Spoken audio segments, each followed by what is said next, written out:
El austríaco, cuando nació, era todavía austrohúngaro, porque estaba vigente el imperio austrohúngaro. Stefan Zweig nació en Viena en 1881.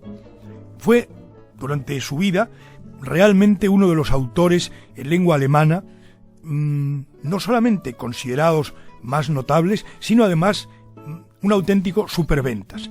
No solamente en alemán, sino que inmediatamente fue traducido a todas las lenguas de Europa, por supuesto incluido el español. Hay muchas traducciones de Zweig anteriores, por ejemplo, a la Guerra Civil.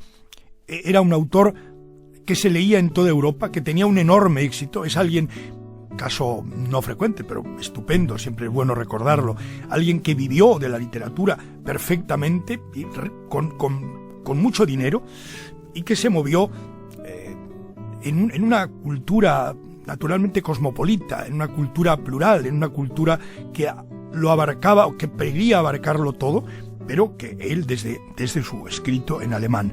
La familia de Zweig era una familia judía, pero de esas que estaban totalmente germanizadas, es decir, lo judío en él no tiene demasiada importancia porque están ya absolutamente germanizados. Stefan Zweig escribió poesía en sus inicios, escribió teatro, pero sobre todo es conocido como autor de novelas y de muchas biografías. Biografías que hizo muy bien, así en realidad como no minuciosas, pero con una visión perfecta del biografiado, y que al final también escribió memorias de su propia vida.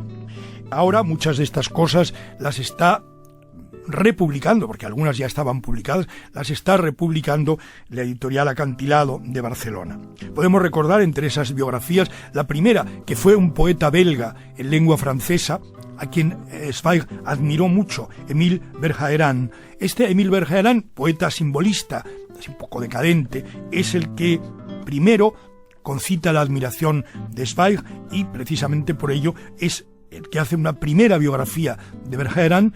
Un libro no es muy grande, de 1910. Entre sus novelas, por ejemplo, Carta a una desconocida, llevada al cine, muchas de sus obras han sido llevadas al cine. Carta a una desconocida, una película de Max Ophuls estupenda, es una novela de 1922 que tuvo un éxito absoluto en toda Europa.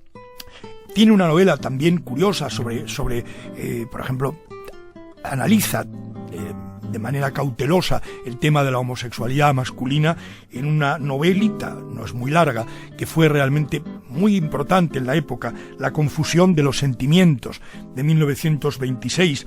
Hay conjuntos de relatos, de novelas breves, en un tomo Caleidoscopio de 1936, otras grandes biografías, la de María Antonieta de 1932, que sí es un tomo grande, importante, una importante también porque se trata de un humanista que tuvo una visión europea, una visión de la Europa total, que es la que debía pervivir, no de países concretos, singularizados, no, de esa Europa que hoy quiere hacer valer la Unión Europea. Erasmo de Rotterdam era un personaje espléndido, es el personaje de la Europa unida.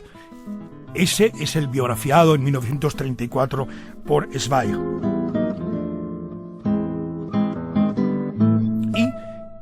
Él tuvo que huir de Alemania porque de Austria, cuando ya los nazis invadieron Austria, porque naturalmente era perseguido porque no era nazi y perseguido porque era de origen judío. Entonces, naturalmente tenía mucho éxito, anduvo por Europa, pero terminó en Brasil y viviendo en Petrópolis, una ciudad al norte de Río de Janeiro, de clima más suave, y en Petrópolis se suicidó con su mujer en 1942, porque Stefan Zweig entendió que el mundo que él había vivido, el mundo en el que había sido su cultura y su realidad histórica, ese mundo había desaparecido porque los nazis lo habían clausurado, lo habían destruido. Y aunque amó mucho Brasil, y uno de sus últimos libros es un libro sobre Brasil, un país de futuro, de 1941, en realidad, pues él se suicida porque piensa que no tiene sentido continuar y deja unas memorias que se publicaron póstumas, El mundo de ayer, que es un libro precioso donde se cuenta todo ese mundo de la Europa anterior a la guerra, esa Europa que hoy nos parece en cierto modo idílica, donde la influencia norteamericana tan destrozona en este momento no existía y donde realmente el espíritu europeo florecía. Zweig desaparece después de la muerte porque poco a poco va perdiéndose su vigencia. Se llega a considerar que es un autor muy menor y sin embargo Zweig está retornando, lleva años retornando con fuerza y hoy día, ¿quién lo diría? Porque había llegado casi a desaparecer, es considerado Stefan Zweig como uno de los grandes autores de lengua alemana de principios del siglo XX, de la primera mitad del siglo XX. Y es que, como digo, las novelas son muy notables, sus memorias son muy notables y las biografías, aunque insisto, no son académicas, no son esas llenas de notas, son trabajos sólidos y sobre todo trabajos literarios, trabajos que dan pie perfecto al placer de la lectura. No se pierdan Zweig.